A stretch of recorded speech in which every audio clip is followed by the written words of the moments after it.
அரசு பள்ளியின் ஒரு சுவரில் பெயிண்ட் அடிக்க 233 தொழிலாளர்கள், 4 கதவுகளுக்கு 425 பேர்.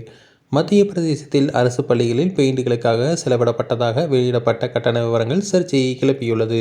மத்திய பிரதேச மாநிலத்தின் சாஹ்தல் மாவட்டம் சஹாண்டி கிராமத்தில் ஒரு அரசு பள்ளியின் சுவரில் வண்ணப்பூச்சுக்காக 233 தொழிலாளர்கள் பணியமர்த்தப்பட்டதாகவும், நிபானியா என்ற மற்றொரு கிராமத்தில் அரசு பள்ளியில் 10 ஜன்னல்கள் மற்றும் 4 கதவுகளுக்கு வண்ணப்பூச்சு மேற்கொள்ள 425 தொழிலாளர்கள் பணியமர்த்தப்பட்டதாகவும் அவர்களுக்கு அளிக்கப்பட வேண்டிய கட்டண விவரங்களையும் சமூக ஊடகங்களில் வெளியாகியுள்ளன.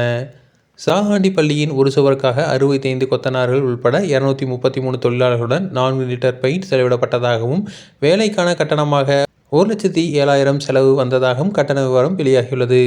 அது மட்டுமின்றி நிபானியா பள்ளியில் 10 ஜன்னல்கள் மற்றும் 4 கதவுகளுக்காக 150 கொத்தனார்கள் உட்பட 425 தொழிலாளர்களுடன் 20 லிட்டர் பெயிண்ட் செலவிடப்பட்டு அதன் கட்டணமாக 2.3 லட்சமாகவும் கணக்கிடப்பட்டுள்ளது.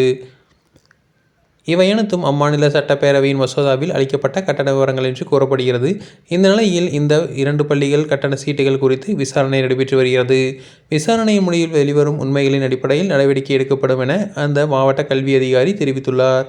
தொடர்ந்து இதுபோன்ற செய்திகளுக்கு எங்கள் சேனலை சப்ஸ்கிரைப் செய்யவும்.